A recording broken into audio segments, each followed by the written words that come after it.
Thanks for staying with us here on The Real Story. Joining me now is State Senator Matt Lesser, Deputy Majority Leader. Thank you so much for taking the time and come and speak with us today. Great to be with you, Emma. Of course, so we've got a lot of possible future actions to talk about today. But first, since the legislative session ended back in June, you've been able to get the ball rolling on some exciting things. We have, the pilot program for flood repairs here in Hartford. So are you starting to actually see some of the impacts of this past session and bipartisan budget now?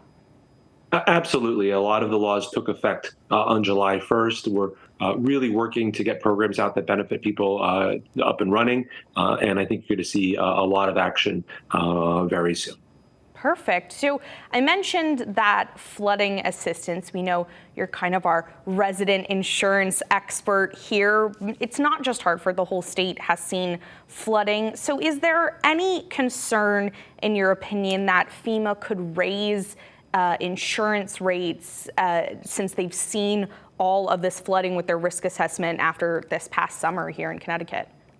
Yeah, what we've seen is that climate change has changed everything. And in events that were perceived as 100-year storms before are coming a lot more frequently than every 100 years. The flooding we had in my district in Rocky Hill, for example, was really extraordinary. It was well beyond what had been predicted. So unfortunately, yes, FEMA is going to have to update their work. And that, that's really changing the way a lot of us think about natural disasters and the impact on our communities. And do you see this being a topic of discussion in the upcoming session next year? Absolutely. We have to, in addition to coming up with policies to prevent or limit climate change, we also have to adapt and to make our infrastructure more resilient. And obviously, it affects businesses and families across Connecticut, particularly those in low-lying areas. It's going to be a concern going forward. It's not going to stop being an issue. It's an issue for our insurance industry and for our entire economy. Of course, and I think there were some maybe at the end of this session that felt there wasn't enough progress in this space of climate change. Do you think there's anything more that can or should be done next session? Well, absolutely, and certainly on the insurance side of things, but our infrastructure just needs to be hardened. And as we build new facilities, we have to take climate change into account because these disasters that were rare before are just becoming, unfortunately, much too commonplace.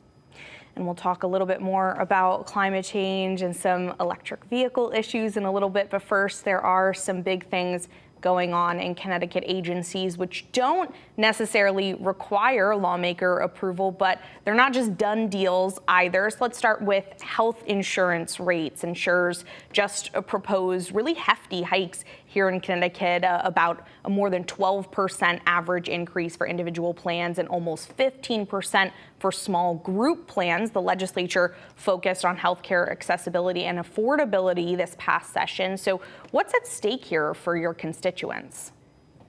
Well, when the price of insurance goes up, that's a direct hit to people's bottom lines. It's a real problem for small businesses, for large businesses, and certainly for any family out there. And we need to bend the cost curve. We need to bring down the cost of health insurance. But we also need stronger regulatory tools. We've got to push back against corporate greed, and we need more options. We need more affordable options. Unfortunately, right now, a lot of folks are losing their health insurance that was offered via the state during the pandemic, and we need to provide more support to the families out there. We were able to provide 2 months of premium assistance in the bipartisan state budget, and it's important right now to work to get that support out as quickly as possible to families of Connecticut. And the insurance department can approve or deny these rate hikes. But before they do anything, there's a public meeting happening and anyone can submit comments or come speak. When it comes to policy changes like this, do you think it's important for people here in Connecticut to take the time to testify on such issues? Do you think it makes a difference on these things? I think it's critically important that people testify. I think very often people don't bother. They think it doesn't matter, their voice, there's just one person. But it actually really matters. It is hugely helpful to insurance regulators to hear where you are on these proposed rate increases. And if you're against them, you should go and say so. You should tell the insurance commissioner to reject or to limit the rate increases. I think it's important that people speak up. There's an opportunity to do so, I think, on Monday night in person, but you can also submit testimony online. And it's really important that the insurance commissioner hears from the residents of the state. And coming back to climate change now, people are also being asked to weigh in on two possible regulations on gas-powered vehicles. One, a ban on any sales of new gas-powered cars starting in 12 years, and another would gradually ban gas-powered trucks. We've seen a lot of back and forth between lawmakers about Connecticut's electric future. Do you think these bans would work for our state? Well, look, we need to clean up our environment. We need to limit climate change. And as far back as 2004, Connecticut decided to partner with California in terms of cleaning up our air. And we did so under a Republican governor, under then Governor John Rowland. And that was the policy decision that Connecticut made, that we were too small to be setting our own air policies. But when we joined with all of our sister states, New York, Rhode Island, Massachusetts, and California, we could really have an impact on cleaning up our air. And that's what the governor is seeking to do by continuing our history of adopting California's clean air standards. And we'd be doing that by moving gradually to electric cars and buses, bus and trucks. Sorry about that. Do you have any sort of response to the pushback we've seen, and if you've heard from, your legislative colleagues about these EV standards and these bans on some gas-powered vehicles? Look, it's going to be hard. And I think everybody knows that changing our entire economy is hard. It's expensive. We need to provide supports. The president, through the Inflation Reduction Act, has provided some supports, but it's going to be hard. We need to make sure that we're supporting families who are looking to buy a new vehicle and make sure that we have affordable options and charging infrastructure and all of that. So it's going to be really hard. But I don't know what alternative we have. We need a cleaner environment. We cannot continue to see more disasters every single year due to climate change. We have to address this problem head on. And frankly, this isn't the result of any legislation we passed, because Connecticut opted into these clean air standards in 2004. That was a long time ago. And as I mentioned, it was under a Republican governor. Right. And with that, some other New England states and sister states are ahead of Connecticut when it comes to some of these, climate benchmarks. Where do you think Connecticut stands right now? Well, I think Connecticut's not leading the pack, but we're participating in needed reforms to clean up our environment and to address climate change. And I think very soon the whole country will be driving electric cars or other renewable vehicles. It's important that we get there. I believe that the United States can lead the world in electric vehicle production, and we've got a lot of manufacturers here, a lot of jobs that are being developed. And right here in Connecticut, we've got a strong fuel cell industry and a big reliance on increasingly renewable resources. So I think we have an opportunity to help drive this electric bus and to make sure that we're doing everything we can to take advantage of where the economy is going. Right. And with that production, there is some real concern about how much electricity will be needed and if the power grid could handle it. What role do you think the legislature could have when it comes to strengthening the state's electric grid for, not just electric vehicles, but all future clean energy projects and changes? I think we need to trust, work with the experts and ask them tough questions about grid reliability, or whether or not our generation capacity is sufficient. Over the past few years, we've adopted a number of policies to support our generation resources. We're spending quite a bit of money to support important generators to keep them going. But there's more we can do to help make sure that our grid is able to sustain it. But I'm not too worried about that. When I talk to folks, they really do think that we're close to having the capacity to support, a transition. And I'm sure there's more that we can do, and we just need to make sure that we're listening carefully to, the policy experts here.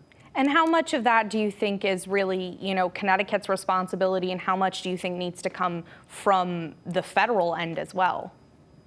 Well, a lot of it has to come from the federal government, but we're also in Connecticut, we're part of a regional electric grid, ISO New England. We also have our own, public utility regulatory authority here in Connecticut. So we've got a lot of folks on the state, the regional, and the national level looking carefully at our electric grid. It's important to listen to them and to make sure that we're not overpaying. Certainly, we have very high electric rates in the state, but we have a sufficient capacity as well.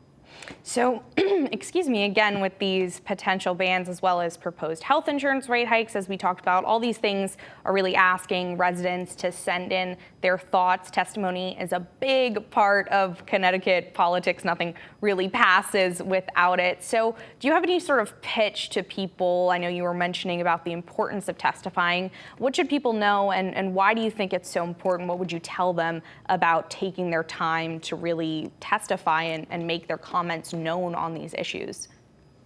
Well, I think, first of all, it's the law, right? We have laws that really center public opinion and public comment. And so it's important, whether it's on the electric car issue or on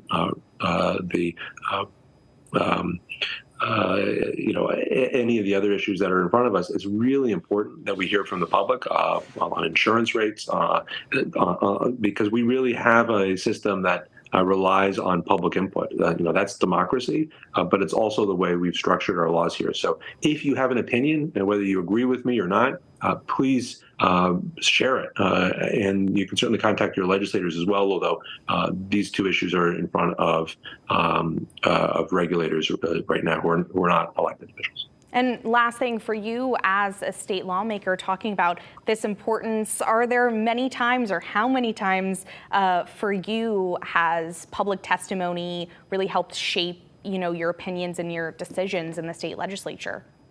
All the time. It's super helpful. There are times when my position on an issue has switched. I've also gotten ideas for legislation from public testimony. We really are, in many ways, generalists in the legislature. We have to deal with a million different issues, and so being able to hear, directly from the residents of our state, from our respective districts, is incredibly helpful. And so you can, now post-pandemic, we now have hybrid hearings, so you don't have to get up and come to Hartford and spend a whole day waiting in line. You can do it via Zoom. You can also always email your legislator or email a committee to share your thoughts. And that's really, really helpful. It's important. It's a critical part of the process. And I think it's really a secret that a lot of folks don't, fully appreciate, just how central public testimony is. That doesn't mean we always do whatever everybody says. Obviously, we can't do that because people disagree. But it's a real opportunity to educate the legislature and just share where you are. Absolutely. Well, thank you, as always, Senator Lesser. Definitely important for people to share their opinions on these things. We'll have more information on ways to do that posted on our website. Thank you again for being here with us. Thanks so much, Emma. It's good to see you. You as well. So that does it for us here on The Real Story. But if you want to watch these segments again, you can head to fox61.com or download the free Fox 61 app and watch The Real Story every Sunday at 10 a.m. right here on Fox 61 or streaming on Fox 61 Plus. Have a great morning.